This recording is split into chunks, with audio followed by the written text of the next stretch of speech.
അവസാനത്തെ 3/4 മണിക്കൂറിലാണ്. പക്ഷേ വോട്ടെടുപ്പ് മിക്കവാറും എല്ലായിടത്തും നീണ്ടുപോകാനാണ് സാധ്യത. ആദ്യം നമ്മൾ കരുതിയിരുന്നത് വടകരയിലാണ് ഈ വോട്ടിംഗ് മെഷീന്റെ താമസം എന്നാണ്. അത് മറ്റ് പലയിടത്തും നീണ്ടുപോകുന്നു എന്ന സൂചനയാണുള്ളത്. ഇപ്പൊ സംസ്ഥാനത്തെ കണക്ക് നോക്കിയാണ് 60% മുകളിലുണ്ടെങ്കിലും 70 കടന്നത് കുന്നത്നാടാണ്. ചാലക്കുടിയിലെ കുന്നത്നാടാണ് 70 കടന്നിട്ടുള്ളത്. പയ്യന്നൂർ അതിന് താഴെയാണ് നിൽക്കുന്നത്. നിലവിലെ കണക്ക് നോക്കുമ്പോൾ 70 എത്തിയിട്ടില്ല പയ്യന്നൂർ. അപ്പം ബിനിൽ നമുക്കൊപ്പം വിവരങ്ങളുമായി ചേരുന്നുണ്ട്. ബിനിൽ, എന്ത് മാജിക്കാണ് കുന്നത്നാട്?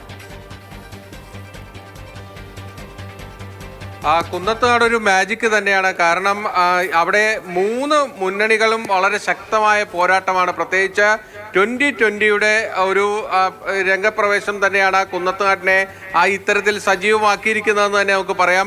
70 കടന്ന് കുന്നത്നാട്ടിലെ പോളിംഗ് പോയിരിക്കുകയാണ്. അത് ഇനിയും ഉയരും എന്ന സൂചനകളാണ് അവിടെ നിന്ന് ലഭിക്കുന്നത്. കഴിഞ്ഞ തവണ 40,000-ന് മുകളിൽ വോട്ട് 2020ക്ക് ഒറ്റയ്ക്ക് പിടിക്കാൻ കഴിഞ്ഞ ഒരു മണ്ഡലമാണ്. അവർ തോറ്റുപോയെങ്കിൽ പോലും അവർ ഒരു നിർണായക ശക്തിയാണ് ആ നിയോജക മണ്ഡലത്തിൽ. അവിടെ മാത്രമല്ല, അവർ തൊട്ടടുത്ത പെരുമ്പാവൂരിലും ഒരു പ്രധാനപ്പെട്ട ശക്തിയായി മാറുകയാണ്. അങ്ങനെ ചാലക്കുടി മണ്ഡലത്തിൽ 2020യുടെ എന്തായിരിക്കും മാജിക് എന്നത് ഒരു പ്രധാനപ്പെട്ട കാര്യം തന്നെയാണ്. ആ തെരഞ്ഞെടുപ്പ് ഫലത്തെ തന്നെ സ്വാധീനിക്കാൻ കഴിയുന്ന രീതിയിലേക്ക് 2020 വളരുമോ, ആ രീതിയിലേക്ക് നമുക്ക് ചിന്തിക്കേണ്ടിയിരിക്കുന്നു. എന്തായാലും ഏറ്റവും പ്രധാനപ്പെട്ട കാര്യം 3 മുന്നണികളും, അതായത് 2020യും LDFും UDFും ഒക്കെ തന്നെ വളരെ വാശിയേറിയ ഒരു പോരാട്ടമാണ് ആ ഭാഗത്ത് നടന്നിരിക്കുന്നത്. അതിൻ്റെ ഒരു പ്രതിഫലനം അവിടുത്തെ വോട്ടെടുപ്പിലും നമുക്ക് ദൃശ്യമാണ്. അതോടൊപ്പം തന്നെ നമ്മൾ ശ്രദ്ധിക്കേണ്ട ഒരു കാര്യം, ചാലക്കുടിയിലാണെങ്കിലും എറണാകുളത്താണെങ്കിലും വോട്ടെടുപ്പ് പല ബൂത്തുകളിലും മന്ദഗതിയിലാണ് പോകുന്നത്. അതായത് ഈ വോട്ടിംഗ് മെഷീന്റെ പ്രവർത്തനത്തിലുണ്ടാകുന്ന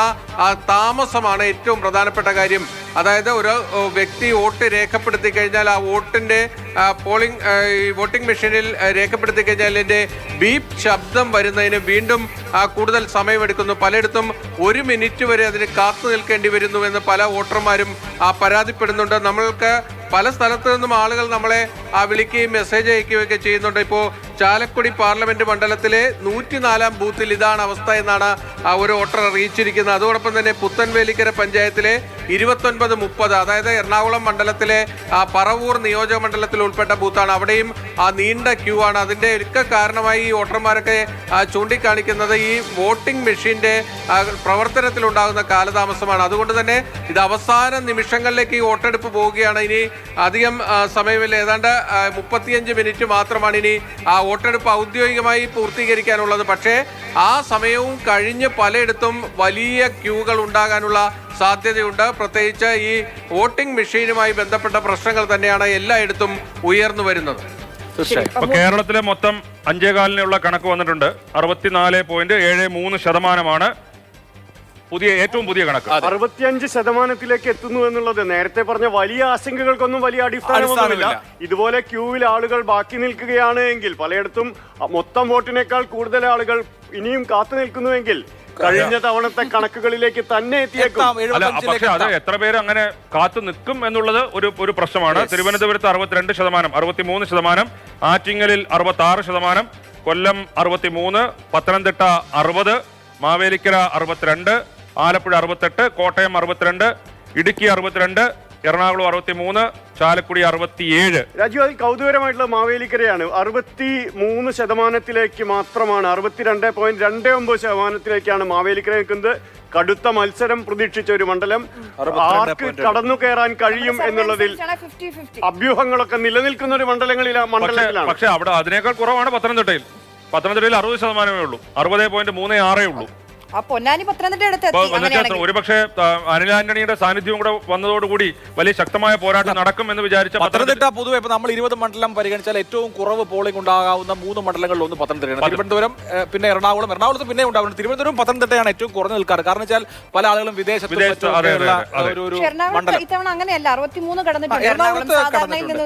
അനിൽ ആന്റണിയുടെ ഒരു ഇലക്ട്രിഫൈങ് ഇമ്പാക്ട് പത്തനംതിട്ടയിൽ കാണുന്നില്ല. എന്തായാലും ചാലക്കുടിയിൽ 67, തൃശ്ശൂരിൽ 66, പാലക്കാട് 67, ആലത്തൂർ 65, പൊന്നാനി 60, മലപ്പുറം 64. പിന്നെ വടക്കോട്ട് പോകുന്നതോറും കൂടും. കോഴിക്കോട് 66, വയനാട് 67, വടകര 66, കണ്ണൂർ 69, കാസർഗോഡ് 67. അത് കണ്ണൂര് 80-ലേക്ക് പോകും. കണ്ണൂർ കഴിഞ്ഞ തവണ ആലപ്പുഴയും 83% കണ്ണൂർ 80% മുകളിലേക്ക്. 5 വടക്കൻ മണ്ഡലങ്ങളിലും ജനങ്ങൾ വലിയ തോതിൽ തന്നെ ഒരു വട്ടം കൂടി പോളിംഗ് ബൂത്തുകളിലേക്ക് എത്തുന്നു എന്നുള്ളത് തന്നെയാണ് ശരി. പ്രധാനപ്പെട്ട കാര്യം. അപ്പൊ നമ്മളൊരു അരമണിക്കൂർ മുമ്പ് പങ്കുവെച്ച പോളിംഗ് ശതമാനത്തെ കുറിച്ചുള്ള ആശങ്കകൾ ഒരു പക്ഷേ അങ്ങനെ ആയിക്കൊള്ളണമെന്നില്ല. ഇല്ല. കോട്ടയം കടുത്തുരുത്തിയിൽ ഒരു കള്ളവോട്ട് നടന്നതായിട്ടുള്ള പരാതിയുണ്ട്. ഞീഴൂർ പഞ്ചായത്തിലെ മടത്തിപ്പറമ്പ് സെയിന്റ് കുര്യാക്കോസ് നഴ്സറി സ്കൂളിലെ 55-ാം നമ്പർ പോളിംഗ് ബൂത്തിലാണ് സംഭവം. വോട്ടേഴ്സ് ലിസ്റ്റിൽ 552-ാം നമ്പർ വോട്ടറായ യുവതി വോട്ട് ചെയ്യാനെത്തിയപ്പോഴാണ് കള്ളവോട്ട് രേഖപ്പെടുത്തിയതായിട്ട് പ്രശ്നമുണ്ടായിരിക്കുന്നത്.